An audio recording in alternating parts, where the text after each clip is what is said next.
Hello बच्चों, आज हम लोग तटस्थता वक्र की विशेषताओं का अध्ययन करेंगे, जिसका पहला पॉइंट हम लोग पिछले क्लास में चर्चा कर चुके थे। वह था तटस्थता वक्र सदैव बाएं से दाएं की ओर निम्नगामी होती है। दूसरी जो इसका विशेषता है वो है कि तटस्थता वक्र सदैव मूल बिंदु की ओर उन्नतोदर होती है। Indifference curves are always convex toward the point of origin. तटस्थता वक्र रेखाओं की यह एक महत्वपूर्ण विशेषता होती है कि वह सदैव मूल बिंदु से उन्नतोदर होती है। सामान्यतः यह देखा जाता है कि तटस्थता वक्र की रेखाएं बाएं भाग से दाएं भाग में वो सापेक्षिक रूप से उसकी ढाल होती है और वो उसका आकार क्षैतिज होता है। तटस्थता वक्र की रेखाएं मूल बिंदु से उन्नतोदर होती है और जो ये बताती है कि उसका प्रतिस्थापन दर जो है वो घट रहा है। घटती हुई सीमांत प्रतिस्थापन दर का अर्थ होता है कि व्यक्ति जैसे जैसे x वस्तु का उपभोग करने के लिए उसकी इकाई को बढ़ाता जाता है, वैसे वैसे उपभोक्ता को y वस्तु की इकाई को घटाना पड़ता है या उसका परित्याग करना पड़ता है। ऐसा इसलिए करना पड़ता है ताकि वह समान तटस्थता वक्र पे रह पाए, और यही जो वो परित्याग करता है जिसकी वजह से सीमांत प्रतिस्थापन दर घटती जाती है। तीसरा जो इसका विशेषता है वो है तटस्थता वक्र की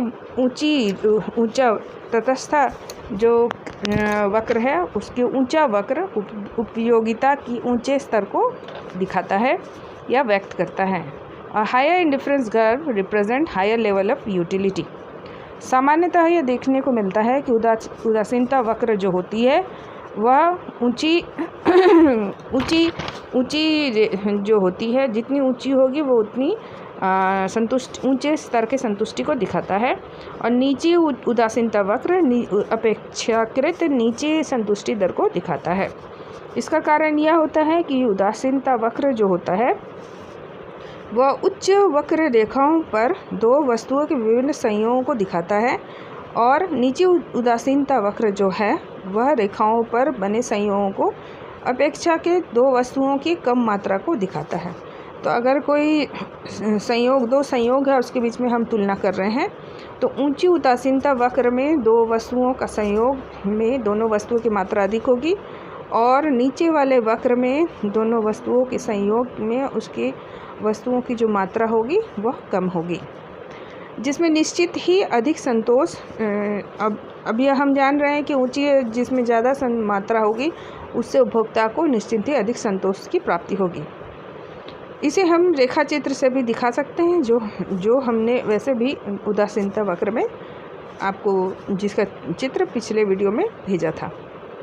यहाँ रेखा चित्र में आप पिछले वीडियो में जो रेखा चित्र में हमने दिखाया था उसमें IC1, IC2, IC3 था, और इसमें अगर कोई भी एक बिंदु हम ले लें और उसके समानांतर तीनों IC में एक बिंदु ले लें, तो तीनों में हम देखेंगे कि या तो दोनों वस्तुओं की मात्रा बढ़ती जाएगी ऊंचे उदासीनता वक्र में, या किसी एक वस्तु की मात्रा बढ़ती जाएगी ऊंचे उदासीनता वक्र में।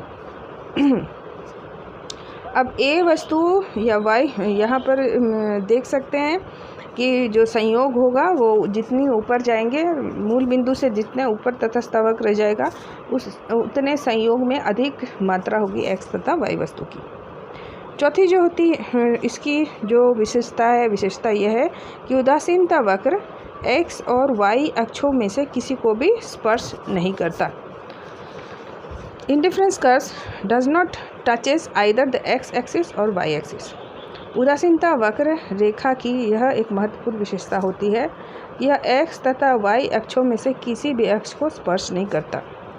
इसका मुख्य कारण क्या होता है कि उपभोक्ता वस्तुओं के प्रत्येक संयोगों में दोनों वस्तुओं की कुछ न कुछ मात्रा अवश्य खरीदता है।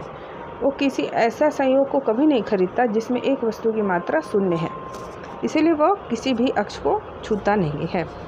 पांचवी इसकी विशेषता यह है कि उदासीनता वक्र जो होती है उसकी रेखा एक दूसरे के समानांतर जाती है, यह आवश्यक नहीं है। Indifference curves need not be parallel to each other. उदासीनता वक्र रेखा की यह एक महत्वपूर्ण विशेषता यह होती है कि उदासीनता वक्र रेखाएं एक दूसरे के समानांतर हो भी सकती है और नहीं भी हो सकती है। इसके दो प्रमुख कारण हैं।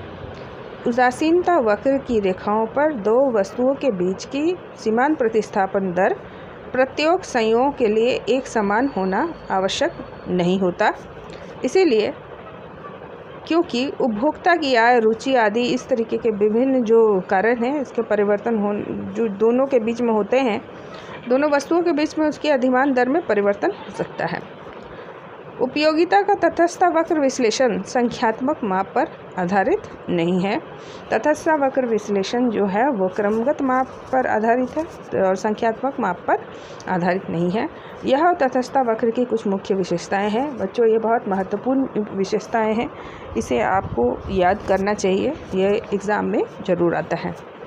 आज हम लोग करेंगे उसके बाद सीमांत विस्थापन दर या marginal rate of substitution. Marginal rate of substitution क्या होती है?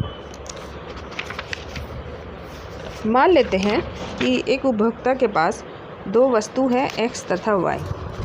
पुनः हम ये मान के चलते हैं कि उपभोक्ता के पास वस्तु x की अधिक मात्रा है एवं वस्तु y की कम मात्रा है।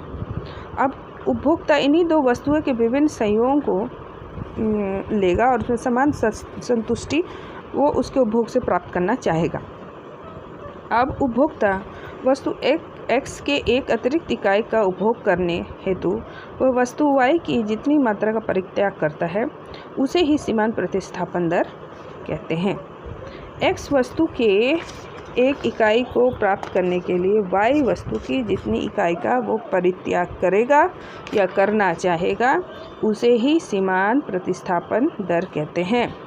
इसको इस तरीके से हम कह सकते हैं कि जब उपभोक्ता वस्तु x के एक अतिरिक्त इकाई का उपभोग करने हेतु वह वस्तु y की जितनी मात्रा का परित्याग करता है उसे ही सीमांत प्रतिस्थापन दर कहते हैं।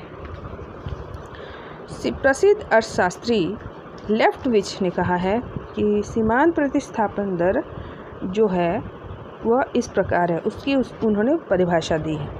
उनके अनुसार से the marginal rate of substitution of x for y, that is MRS XY, is defined as the amount of y the consumer is just willing to give up to get an additional unit of x. x की y के लिए सीमांत प्रतिस्थापन दर MRS XY वस्तु y की वह मात्रा है जिसका x का प्रत्येक अतिरिक्त इकाई को प्राप्त करने के लिए उपभोक्ता त्याग करने के लिए तत्पर है। सीमांत प्रतिस्थापन दर उदासीनता वक्र की ढाल के स्वरूप को भी निर्धारित करता है। सीमांत विस्थापन दर की गणना निम्न व्यंजक से की जा सकती है। सीमांत प्रतिस्थापन दर बराबर वस्तु y की मात्रा में परिवर्तन भागा वस्तु x की मात्रा में परिवर्तन।